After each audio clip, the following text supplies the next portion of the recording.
Graças a Deus. Enquanto estamos em pé, vamos fazer uma leitura. Evangelho de João, no capítulo 20. Evangelho de João, no capítulo 20. Versículo 19.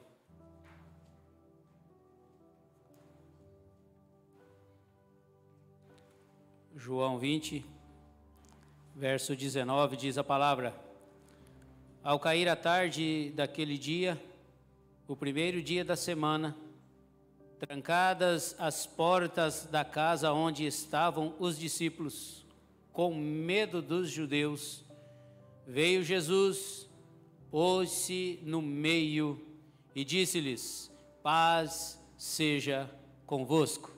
Amém? Pode estar assentados, irmãos. Como explicar, como transmitir, como poder deixar se perceber a maneira com a qual cada um de nós tem condição de entender, perceber, receber o Senhor Jesus Cristo. Participamos de uma reunião como essa, participamos do louvor, cantamos, sentimos a presença do Espírito Santo. Quantas e quantas coisas vêm à nossa mente quando nós estamos realmente com esse objetivo de louvar, adorar, com esse objetivo de reconhecer a ação de Jesus nas nossas vidas.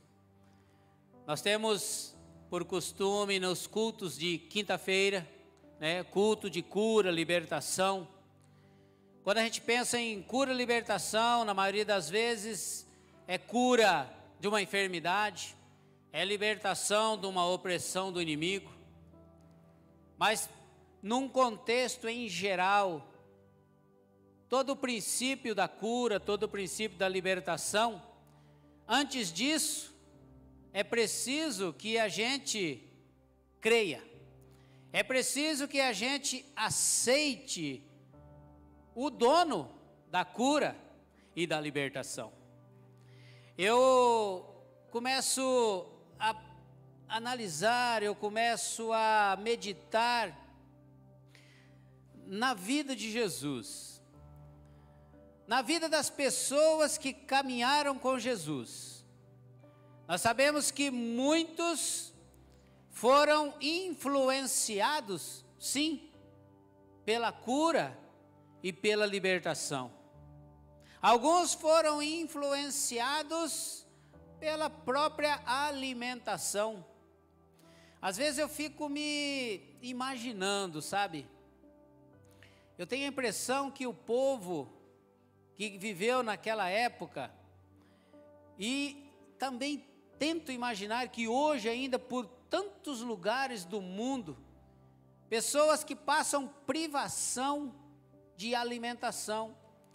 Então nós vemos vários contextos bíblicos de pessoas que se alimentavam daquilo que conseguiam encontrar na natureza. E quando a gente olha para o contexto bíblico, para as pessoas que Deus escolhia, quantos e quantos não tinha com o que se alimentar? Vemos João Batista que se alimentava de mel e gafanhotos. Vemos Elias que Deus mandava ele para um lado e para o outro. Vai lá, acampa à margem do rio, que eu vou mandar os corvos levar carne lá para você. Vai lá para Serepta, que eu vou preparar uma viúva lá para te alimentar. Aí ele chega na casa, a viúva fala: não, eu tenho aqui uma porção de azeite, um pouquinho de farinha, vou fazer um pão, vou alimentar meu filho e a gente vai comer e depois vai morrer. Então o contexto das pessoas que viveram o extraordinário de Deus nas suas vidas muito antes de alcançar a cura e a libertação, tiveram que passar pelas provações, privações.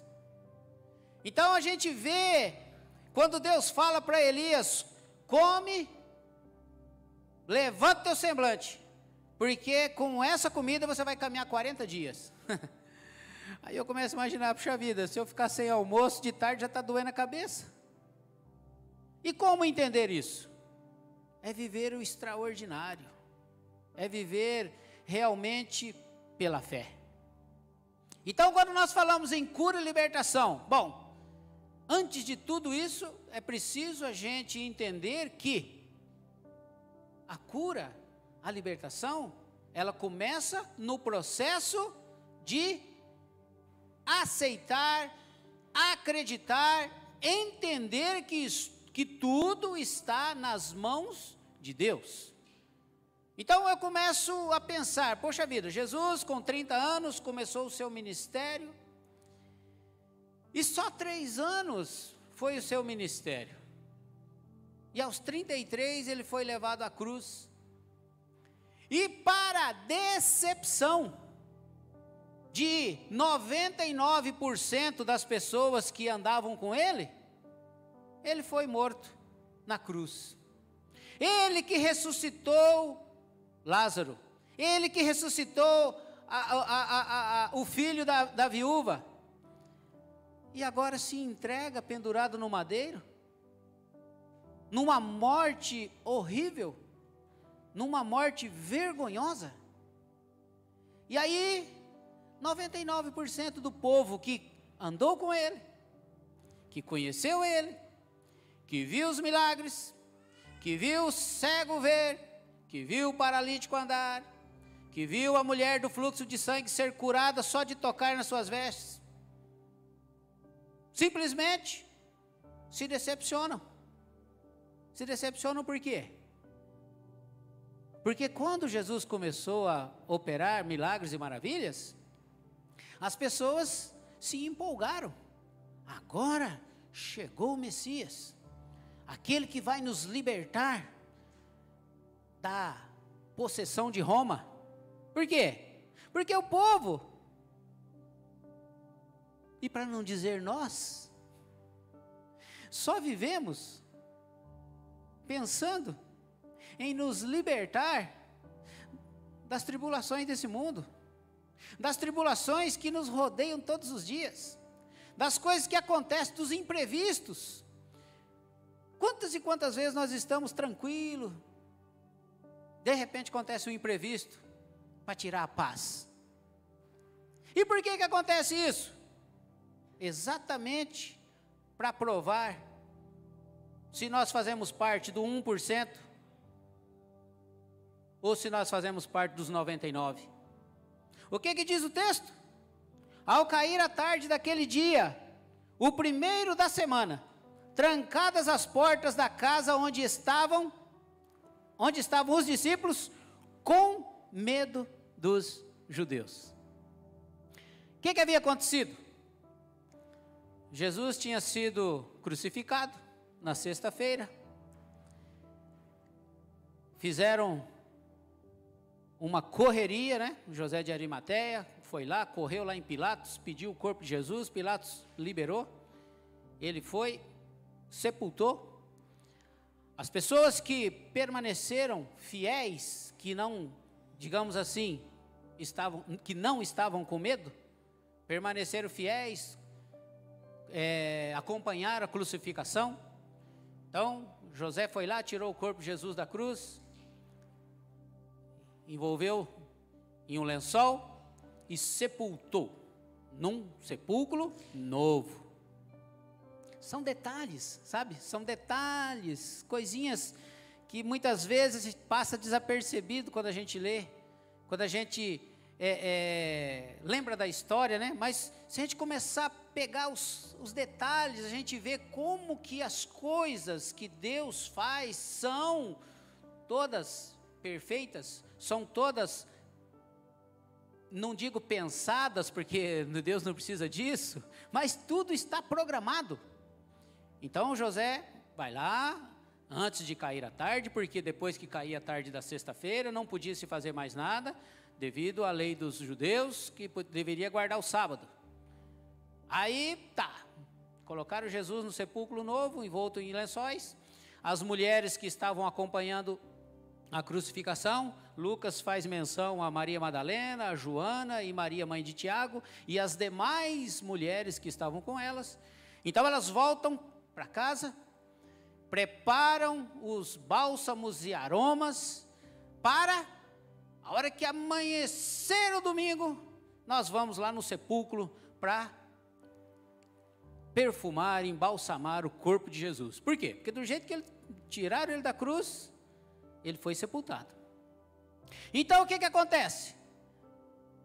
Pensem comigo, que sábado frustrante foi para aquelas pessoas que tinham realmente crido, que tinham realmente investido a sua vida para seguir Jesus. Pensem, que decepção.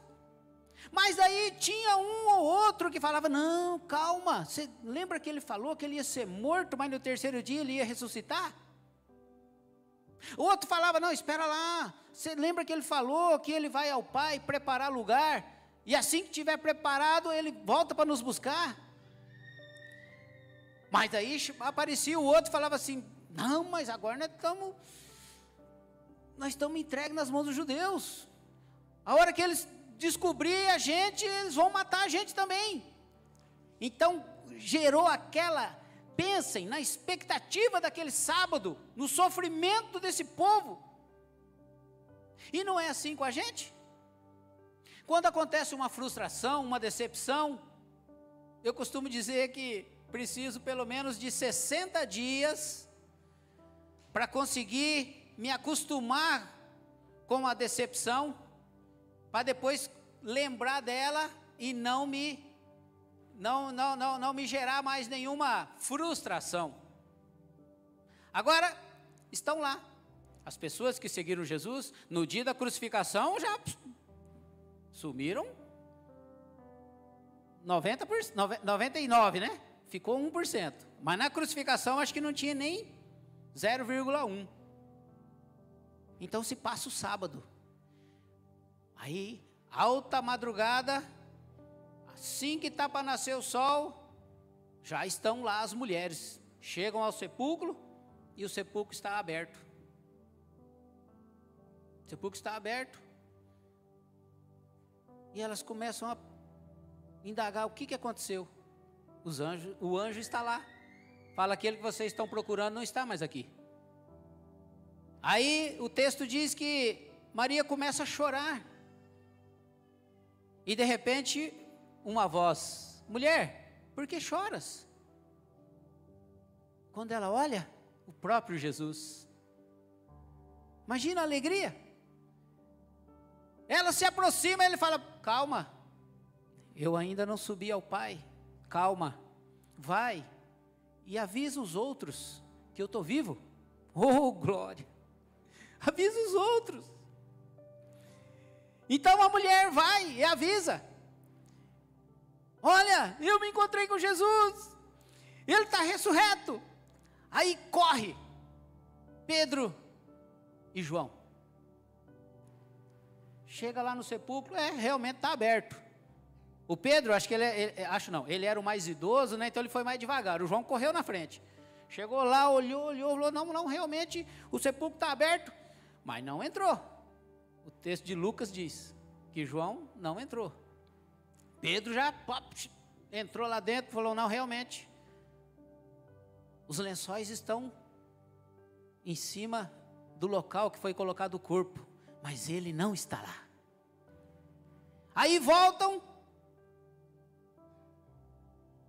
falam para os outros, mas permanece a dúvida. E de repente, olha só, passou o sábado de expectativa. Aí domingo de manhã, de madrugadinha, descobrem que Jesus não está lá. aí o texto que nós lemos, ao cair da tarde, então já é domingo à tarde, estão reunidos, trancados, com as portas fechadas, e pensando, o que será que realmente aconteceu? Então Jesus aparece no meio deles. Quantas vezes nós estamos trancados? Quantas vezes nós estamos fechados dentro do nosso próprio medo? Quantas vezes nós estamos fechados dentro das nossas dúvidas? Quantas vezes estamos fechados dentro das decepções, dos imprevistos, das frustrações? Mas nem por isso Jesus deixa de atuar na nossa vida. Nem por isso Jesus deixa de aparecer para resolver o nosso problema. Nem por isso Jesus nos abandona. Por quê? Porque se for depender da nossa fé, se for depender daquilo que muitas vezes nós frustramos o Espírito Santo, o que seria de nós? Se as pessoas, se os discípulos, se os apóstolos que viviam junto, que presenciavam os milagres, chegavam ao ponto de Jesus falar assim: homens de pequena fé, quem dirá nós? Mas nós temos um consolo, porque o próprio Jesus nos deixou o Consolador, o Espírito Santo. E aí quando ele se apresenta e diz: paz seja convosco, e dizendo isso lhes mostrou as mãos e o lado. Alegraram-se, portanto, os discípulos ao verem o Senhor. Disse-lhes Jesus outra vez: paz seja convosco. Assim como o Pai me enviou, eu também vos envio. E havendo dito isto, soprou sobre eles e disse-lhes: recebei o Espírito Santo.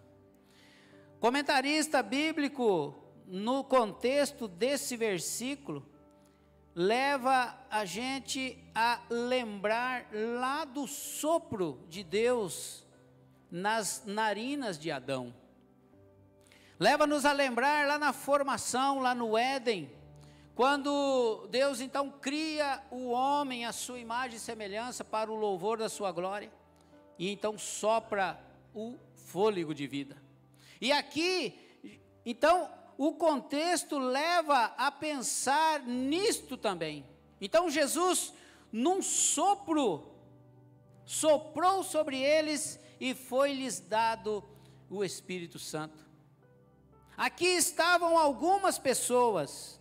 Depois nós vemos lá em Atos 2, que daí já estavam mais pessoas reunidas. Por quê? Porque essas pessoas do texto que nós estamos lendo tiveram esse encontro com Jesus ressurreto e levaram a notícia para os demais e disse a eles: vamos permanecer firmes, porque o Senhor, Ele vai cumprir a sua palavra em nós. E depois de 40 dias desse texto que nós estamos lendo, então Jesus vai ao céu e todos veem e permanecem firmes. Mas mesmo assim ainda era 1%. Nós vemos que nesse mesmo domingo, nós lemos o texto do evangelista de João, mas em Lucas, ele faz o relato dos 2 discípulos no caminho de Emaús. Emaús já dizia que eles já estavam voltando para casa. Foram em Jerusalém, participaram da entrada de Jesus, cantaram Hosana, forraram o caminho com as palmas, assistiram a crucificação, ficaram decepcionados e estavam voltando embora. Então Jesus se aproxima deles e vê que eles estão tristes, conversando a respeito do que tinha acontecido. E Jesus então caminha com eles até a chegada, quando partem o pão e reconhecem o Jesus. Então o que a palavra nos chama a atenção nessa noite? O que nós precisamos realmente? Da cura e da libertação. Da cura dos nossos medos, da libertação dos nossos medos, da real convicção de que nós servimos a um Deus vivo, que deu seu Filho Jesus Cristo para dar a sua própria vida em remissão dos nossos pecados, para que nós possamos realmente entender que o real objetivo de Deus é que cada um de nós passemos pelas nossas dificuldades, mas não abandonemos a fé jamais, independente das dificuldades, dos imprevistos, das aflições, jamais abandonar a fé. Domingo, a Lívia perguntou para mim: ô vô, quantos anos faz que você vem na igreja? Falei: filha, ela está agora com 8. Falei: então, eu tinha exatamente 8 anos quando eu comecei a ir à igreja. Mas já tinha essa igreja? Falei: não, não era essa aqui. Era uma igreja lá em Farol. Farol? Falei: um dia, qualquer hora dessa eu vou te levar lá, é bem pertinho, para te mostrar onde foi que eu conheci a igreja. As 4 paredes, um lugar de reunir para louvar a Deus. Então, minha filha, tem 47 anos que eu vou na igreja. Falei para ela: você tem 8 anos que você vem na igreja, eu tenho 39 anos a mais que você, e que alegria estar junto com você aqui hoje. Então, meus queridos, vamos colocar sempre em prática a nossa fé e deixar de lado todo medo, deixar de lado aquilo que nos impede de receber realmente a visita de Jesus. Nesse texto, nesse verso que eu li, estavam eles a portas trancadas, e mais para frente ali, eu li até o 22, no 24 diz que Tomé não estava com eles. Então Jesus chegou, conversou com eles, soprou sobre eles o Espírito e desapareceu. Assim, na primeira aparição mostrou suas mãos furadas, né, o lado que foi furado, como uma prova de que era ele mesmo. Mas Tomé não estava junto. Quando Tomé chega, todos eufóricos, todos alegres, testemunharam Jesus ressurreto. O que o Tomé disse? Ah, não, eu só acredito se eu colocar a mão lá onde ele foi ferido, se eu colocar o dedo nos seus ferimentos. E nós? Será que nós precisamos também colocar o dedo? Eu fiquei pensando a respeito disso. O que será que Jesus pensou a respeito disso? Puxa vida, já fiz o que eu fiz, me entreguei, fui pendurado no madeiro, fui surrado a noite toda, o dia inteiro, tiraram meu sangue até não ter mais nada, até me furarem e sair só água. E agora vem um que andou comigo e só acredita se colocar as mãos na minha ferida? Aí eu fico pensando comigo: meu Deus, tem misericórdia de mim. Oh Jesus, tem misericórdia de mim. Quantas vezes, quem sabe eu também já quis pôr as mãos na sua ferida. Quantas vezes, quem sabe, eu já pensei que estava sozinho e desprezei a tua presença. Quantas vezes eu já olhei para o espelho e imaginei estar sozinho, imaginei que o Senhor tinha me abandonado. Então, meus queridos, nós também precisamos nos libertar dessa falta de confiança. Nós temos que nos libertar dessa maneira incrédula que nós nos comportamos diante do milagre da vida que Jesus nos dá, que Deus nos dá em Jesus Cristo. Nós precisamos dar o devido valor, apesar de que não vamos conseguir dar o valor devido, mas precisamos dar o devido valor àquilo que Jesus fez por nós. O próprio Pai, nosso Deus, vendo o seu Filho pendurado no madeiro, a agonia era tão grande que o texto diz que até o Senhor, Deus Pai, não conseguiu permanecer fixo. E onde Jesus diz: Deus meu, por que me desamparaste? Então, Tomé toma essa atitude incrédula diante do testemunho dos seus irmãos, diante do testemunho daqueles que conviviam juntos, diante do testemunho daqueles que presenciaram a aparição de Jesus ali. E qual não foi a sua decepção? O texto segue: passados 8 dias, estavam outra vez ali reunidos os seus discípulos, e Tomé estava com eles. Estando as portas trancadas, veio Jesus, pôs-se no meio deles e disse-lhes: paz seja convosco. E já foi direto para Tomé: põe aqui o teu dedo e vê as minhas mãos. Chega também a tua mão e põe do meu lado. Não sejas incrédulo, mas seja crente. Então hoje, a palavra de Deus nos chama a atenção a respeito disso. Vamos deixar de lado toda incredulidade. Vamos ser curados. Vamos ser libertos da incredulidade.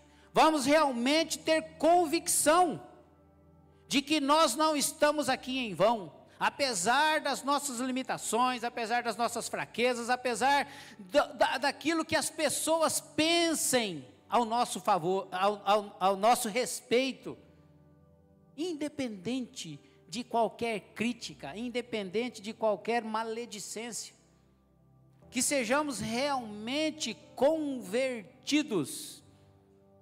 Certa feita eu já falei com os irmãos a respeito de sermos convertidos e só não convencidos. Que as nossas atitudes no nosso dia a dia possam realmente refletir os ensinamentos de Jesus. Que as nossas atitudes no dia a dia possam realmente contribuir para que as pessoas que estão ao nosso redor conheçam realmente Jesus Cristo. Que nós tenhamos discernimento, sabedoria na palavra para lidar com os imprevistos, com as atribulações que acontecem no dia a dia. Que longe da nossa boca esteja a murmuração, que longe de nós esteja a incredulidade.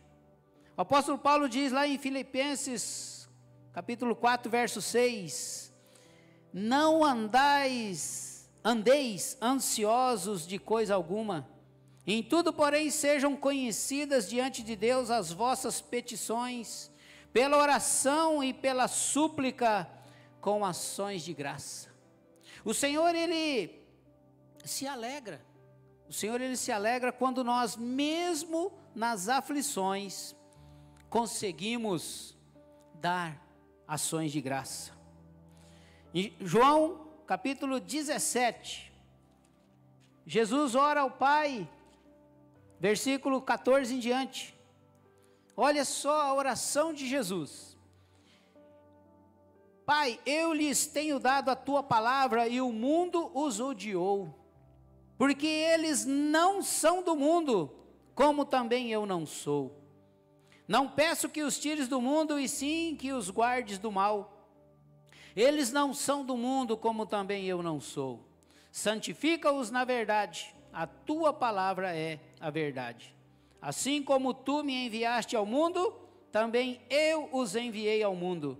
E a favor deles eu me santifico a mim mesmo, para que eles também sejam santificados na verdade.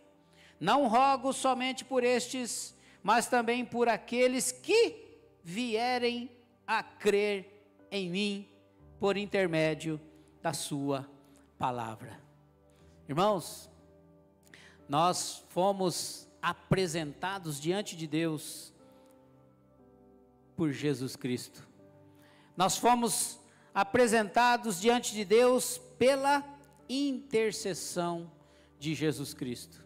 E hoje nós somos apresentados e somos hoje defendidos diante de Deus também por Jesus Cristo.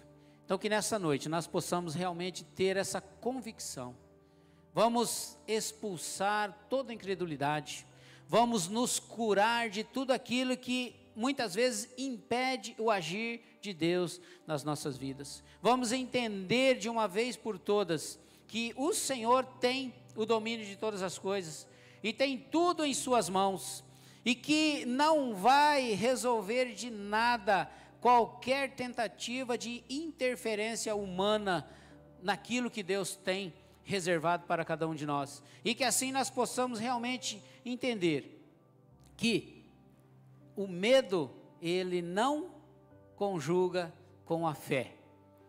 Eu sempre tenho dito isso porque no dia que eu aprendi isso, eu entendi realmente a condição que eu tenho de confiar inteiramente em Jesus Cristo. Então que nessa noite nós possamos mais uma vez nos colocar diante de Deus e entender que o sacrifício de Jesus na cruz é a real condição que nós temos de chegar diante de Deus, e que juntos possamos realmente permanecer firmes, né? Vencendo o medo, vencendo toda qualquer barreira e não deixando a incredulidade impedir o agir de Deus nas nossas vidas. Amém? Que Deus nos abençoe nessa noite. Você que ouviu a palavra, tenha convicção disso, busque, medite, tenha curiosidade de entender realmente qual o objetivo da palavra nas nossas vidas, para que assim nós possamos permanecer firmes até o momento em que o Senhor nos buscar. Glória a Deus. Quero chamar o pastor, agradecer a Deus por essa oportunidade, e que Deus possa permanecer fiel, né? Se nós permanecermos fiéis a Ele, conforme nos garante a sua palavra. Graças a Deus.